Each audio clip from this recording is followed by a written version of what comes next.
Hey, what is going on, everybody? It's YunKs. Today, I'll be showing you guys each new day. This is a fusion rifle that you can purchase from the Crucible Quartermaster in the tower. This will cost you 150 legendary marks, and you do have to be at least rank 3 in the Crucible in order to purchase this weapon. Anyway, I do have the vendor version, so let's quickly go over the perks that are on this thing. So for the sights, I run Reflex. We have Unflinching. It's easier to aim under fire using this weapon.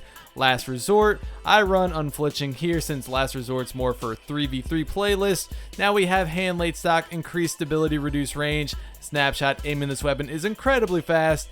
And Counterbalance, this weapon has increased stability, so okay perks on this fusion. Now before we get into it, I do want to mention this is an in-between fusion, doesn't have the highest charge rate or the lowest, doesn't have the highest impact or the lowest. This is very similar to a Plan C. Anyway, let's take a look at the aesthetics.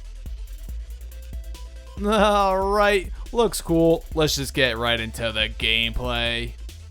So, each new day versus the Ultra Knight for the DPS test. It took me 5 shots to put him down, each projectile dealing 958 damage. There are 7 projectiles in each shot with this fusion, so each shot in total dealing 6,706 damage, and it took me 6.3 seconds to kill him. Alright, we're moving right along into PvP, and each new day will deal 47 damage per projectile, which does mean you're gonna need to land at least 5 of those projectiles out of the 7 in order to kill your enemy. And I must say, this fusion rifle does have a pretty comfortable charge rate along with a decent impact. What is the charge time exactly on each new day? Well, it'll take 0.7 seconds to charge up. So of course, you're still going to want to charge this around corners when necessary. You're pretty much always going to want to predict and anticipate your enemy's movements. That's really with any fusion rifle. You guys already know all that. But this thing doesn't have the fastest charge rate, so you're just going to want to be aware of your surroundings and just be aware of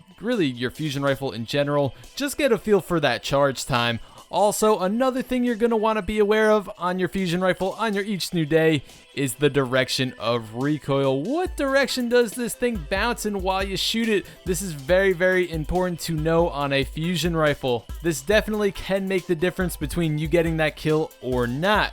So what direction does this thing bounce in? Well, due to my experiences, it goes mostly up and to the right, so this means you should aim a little bit down and to the left of your enemy's body, of course depending on the range, but I did have some instances where this thing would just kick straight up and also some moments where it would kick up and to the left, so it's almost like a guessing game with this thing. This is why people say fusion rifles are pretty damn inconsistent. This is exactly the reason. Sometimes the recoil can be all over the place and it is unpredictable, which means your projectiles won't always shoot where you think they're gonna go. But like I said, for the most part, each new day did bounce up and to the right. And remember, that's just due to my experiences. Yours just may be different, just may be. Anyway guys, go ahead, leave in the comments, do you have it each new day? And if you do, what do you think of it? Overall, I did have a lot of fun with this fusion rifle. Although of the inconsistencies I did talk about in this video, I still managed to have a good time with it and to get some kills with it in the Crucible. Now, do I think this is the best vendor fusion rifle in the tower that you could buy? Well, probably not. I mean, I can't really judge it 100%. I haven't used any of the other ones yet. But the Future War Colts, the weighting really sticks out to me. It comes with rangefinder and perfect balance. It has a lesser charge rate but higher impact. I am a fan of the higher impact fusions. So for me, personally, that one really sticks out to me, and that's probably going to be the one I pick up next. And of course, I will let you guys know how that one is. Once I get my hands on it, I will make my review for it. And as of now, that would be the one I personally recommend.